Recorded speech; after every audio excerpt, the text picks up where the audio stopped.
extra, read all about it. Get your copies while they last. Stop the presses. And now for something completely different.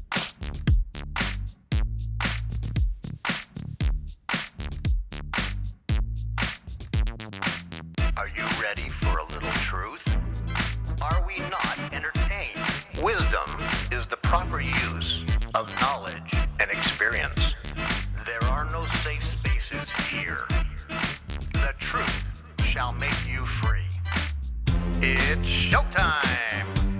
So you want the truth, but can you handle the truth? Well, here's another fine mess you've gotten us into. Now that's entertainment. Enlighten me a little. What you say is quite logical.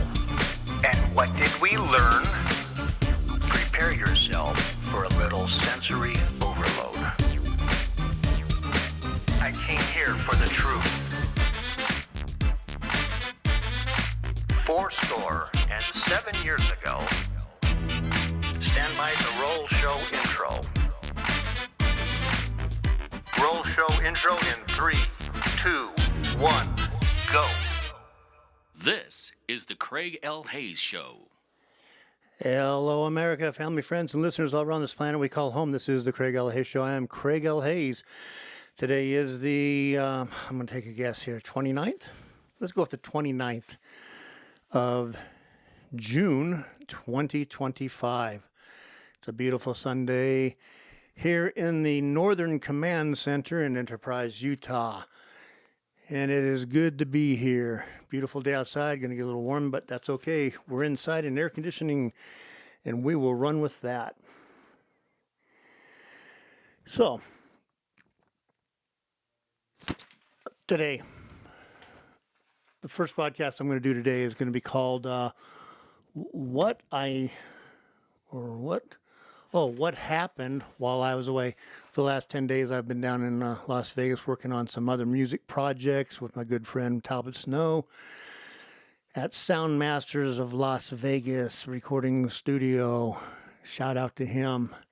On one of these podcasts, I'm going to put it on here and put the song we worked on. It took us a couple months of me going down there every so often and putting it together, but you're going to get to hear it in a little while on another podcast, and I'll let you know what it is. It's called Born to Hand Jive from the movie Grease, performed by Sha Na Na. I think you're going to like my version of it. It's quite insane. Anyhow, what happened while I was away? Let's see.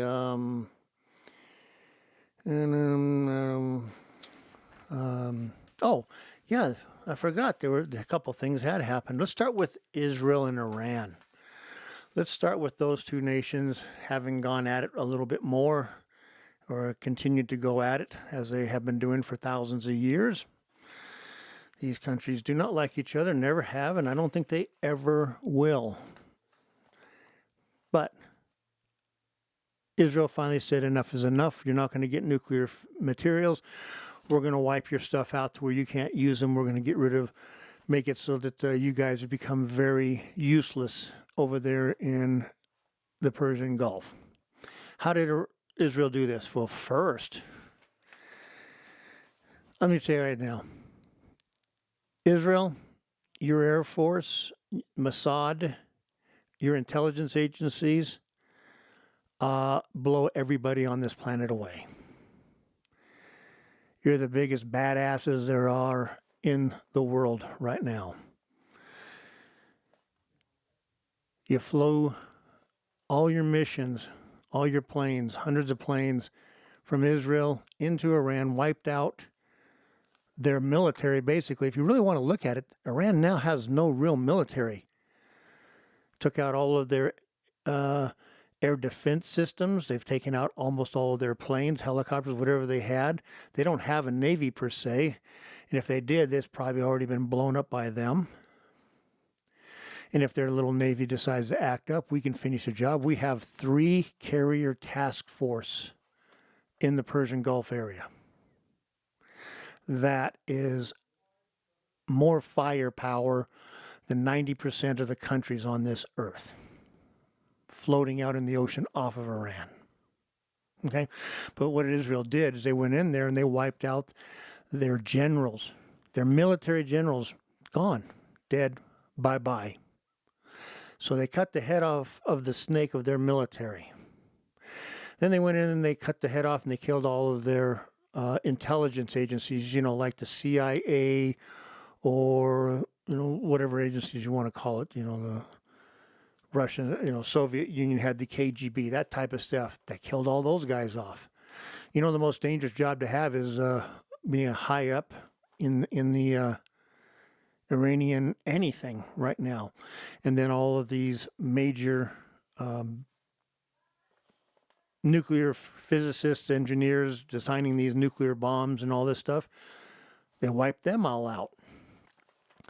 Systematically just going in there and just taking them all out and then hitting targets all over the place, hitting mobile launchers, hitting planes, hitting buildings, hitting anything they could find. They were just knocking these guys left and right. Let's be honest about it right now. Iran hasn't said we surrender. They haven't said anything. They're still, blah, blah, blah, death to Israel, blah, blah, blah, death to America. Yeah, whatever. You're going to do it with what now? In 48 hours, Israel basically decimated Iran's military intelligence service and their nuclear aspirations. That's not bad for a little tiny country of several million people sitting in the Mediterranean Sea. Quite impressive.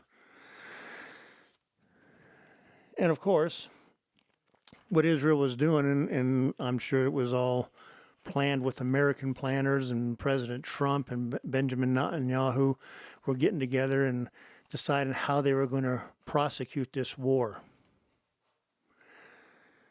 And I'm sure Donald Trump said, we will go in and we're going to use our bunker busters on that facility, on the nuclear facility. But we need you guys to go in there and clear us a path. Get rid of everything and anything you can find that would harm our planes going in there. And that's what Benjamin Netanyahu and the Israeli Defense Force, their Air Force did. Amazing people. Golly, they are so amazing. 3 cheers for them and what they accomplished. So when the time was right, the time had been just perfectly planned. I think it was 7 B-2 bombers took off from their base. Is it in Nebraska or Missouri? One of those two places. White. I don't remember where that's at. Anyhow, flew from there, flew 18 hours. 18 hours from the United States to Iran, went into combat mode, dropped their payloads on the nuclear site, blew it to smithereens and a couple other places. These are 30,000-pound bombs. These bunker busters go deep and they have massive, massive explosions that just bring down everything on top of what was underneath there. And remember, they don't fly by themselves. Their escorts were a bunch of F-22s were flying with them, because we're not going to let our B-2s go down like that. So our F-22s were with them. We had probably some E-6 intruders went with them. Those things go in there and they jam radar and they jam anything that's around so that they can't get a lock on the B-2s. That's their anti-radar warfare planes, basically. And they have what's called the, I can't remember what the term is, but it's an anti-radar missile on them. That as soon as anyone turns on radar, it locks onto that source and it launches immediately and it blows the crap out of that source. So, The Israelis cleared the path, and the Israelis were around too. Believe me, they were around. They didn't want to miss this party. And I can say that, and I can say that very easily, the party. You know, Iran has over the years, directly or indirectly through their proxies, killed 600 American citizens or military. Were they deserving of having this type of a bomb load dropped on them? That and then some, as far as I was concerned. If you remember my last podcast a few weeks ago, I sat there and said, we're going to join the party sometime. We have to join this party and exercise a little bit of payback on these insane Islamist Nazi maniacs, genocidal maniacs. That's what they are. The people leading Iran. This Ayatollah guy who hid in a bunker. Well, it's a good thing we didn't want you, or you'd have gone the way of the other bunker that we just blew the crud out of. So, anyways, that was the end of that. And our pilots came back. Perfect mission. I can't recall of another time when a mission was planned, executed, and concluded to perfection. And that's what this one was. Absolute perfection on our side and on Israel. I just want to give a shout out to Benjamin Netanyahu and Donald Trump. 3 cheers for them. We have real world leaders right now on the stage. We have people in the White House right now that aren't hiding from Iran or giving them money, paying them off. We don't have a warmonger president like we've had in the past. We don't have the George W. Bushy guys out there looking for a war someplace so he can, start a war with somebody. Him and the Karl Roves and the rest of them, and Lindsey Graham and the rest of you pathetic POSs. This was a strategic, surgical strike on a nation that needed to have a whole lot more ass whooping as far as I'm concerned for what they've done to America. 52 American hostages, 444 days being held there, 241 Marines murdered in Beirut by Hezbollah, which is Iran. Americans held hostage and murdered in Gaza by Hamas. That's Iran too. Houthi terrorists firing missiles and stuff at our ships. Those guys are Iran also. All around the world, embassies have been hit and damaged. People have been killed by Iranian proxies. I think they got off pretty light from what they got out of this. They should have got a whole lot more ass whooping. But anyhow, I believe what Donald Trump did was absolutely 100% correct, and it needed to be done. Good for you, showing leadership. Let's move on to another subject, NATO. He went over to NATO, and I'm telling you right now, NATO understands who the badass in the world is right now. It's Donald Trump and the United States of America. We went from 4 years of a walking vegetable in a party that hates America, the Democrat Party, just so we remember who that is, the Democrat Party who hates America, being laughed at and ridiculed all around the world, not being respected, to being now, well, we want to be on your good side because obviously you guys have come around a whole bunch in a short time, 4 months, 5 months, whatever it's been. In 5 months, Trump has erased Biden and anything about Biden on the world, on the world stage. It's about time. Useless, lying, deceitful, treasonous Biden. And the Democrat Party. You're scumbags, all of you. And that's all I have to say about that.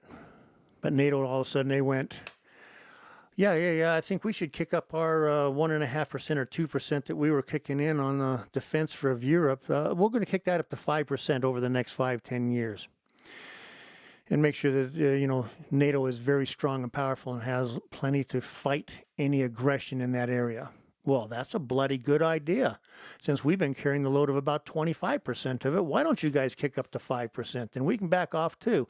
We shouldn't be having to spend all this money on you guys. It's in your backyard. It's not ours. Fix it yourself. Whiny ass European pricks. Get your ass out of your siestas and your sleeping and doing nothing. Get back to work and let's get some things done over there. So we don't have to come over there and save your guys' ass again from somebody. This play is getting old. And then Spain wanted to say, nope, we're not going to do it. And Trump said, okay, we're going to slam you with some major tariffs and impacts and all kinds of stuff. We're going to make it very painful for you, but we'll take that money that we get from you and we're going to put it into NATO. And all of a sudden they said, we'll cough in the 5%. See? That's how you negotiate. You don't do it from a position of weakness or mental illness like we had with Biden in that disgusting piece of garbage, Kamala Harris and the rest of the Democrat Party. You go at it from a point of strength and power, and the world will react to it the proper way. So, that was NATO. Let's move on to something else. I wrote down 5 things here. I better get on this because we got a lot of stuff to go on.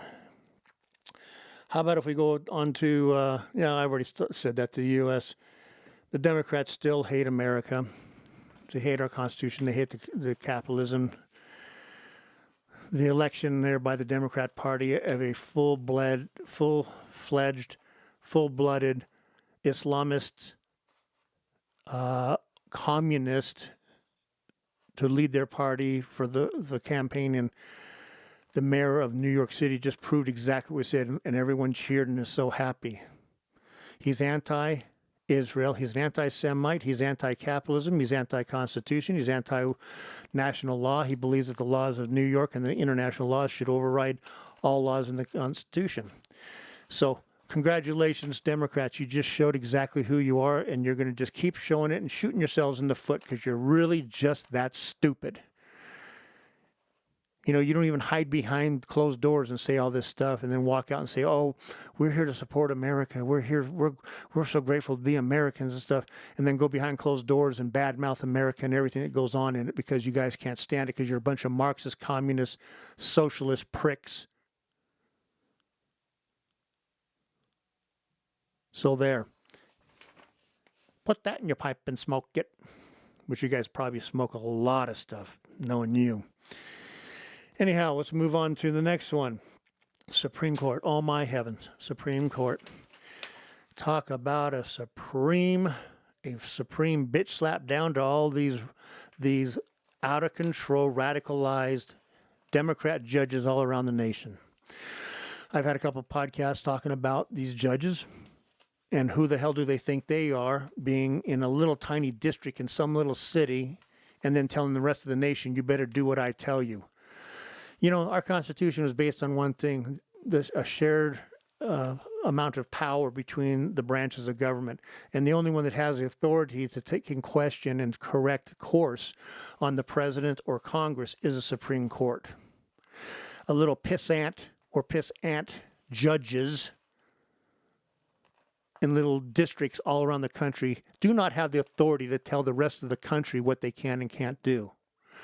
More scumbag Democrat judges doing what they think that is their ideology overrules their limits and their abilities placed in the Constitution. Thank you, Supreme Court, for slapping them down and saying, you can't do that. You have to give us a reason why you think this should happen, and then we'll make the ruling.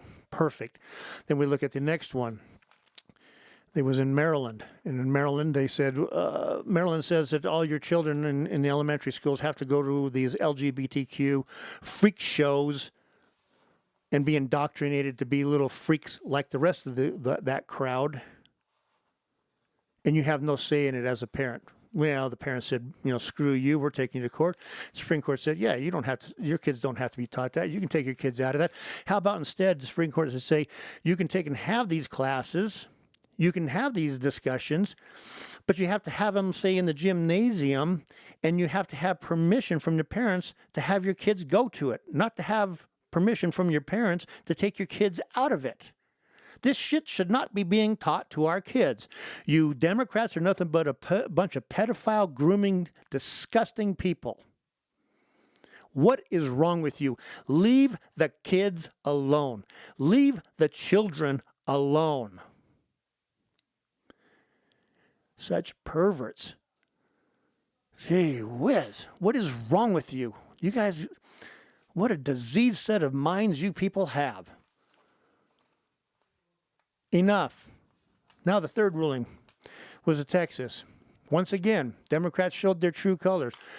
Texas said, if you have pornography sites here in Texas, you, as a site, if you own the website, you have to have controls in there to where children can't see what's on there.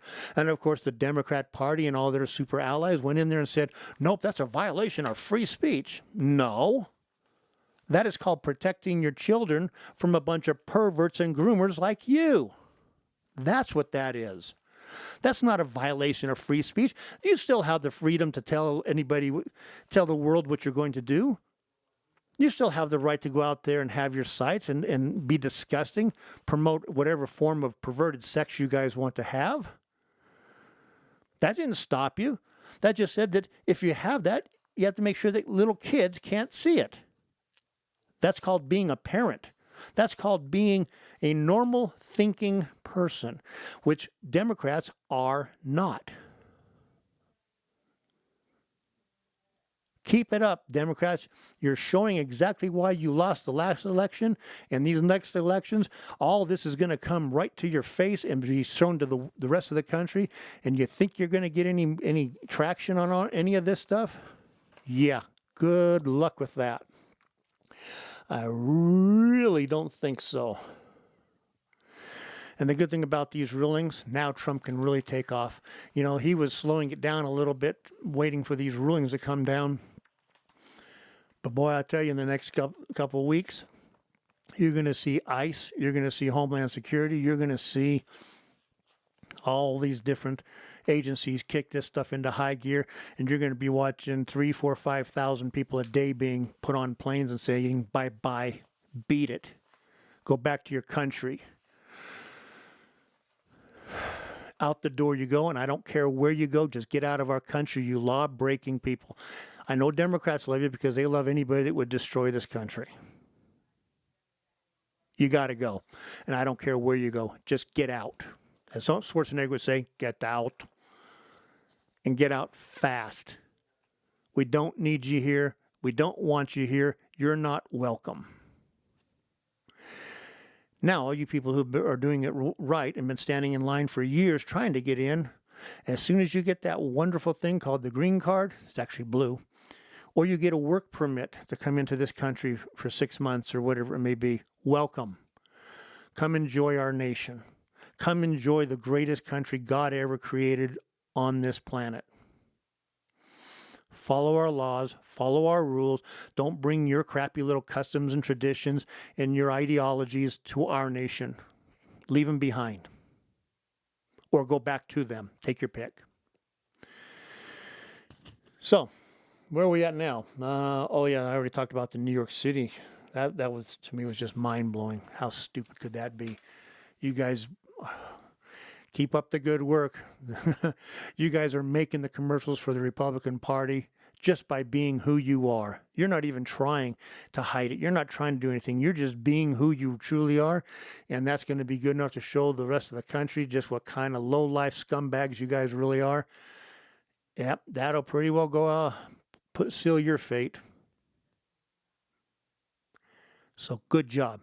Keep up the marvelous work. Well, let me think what else happened. That's about it for now.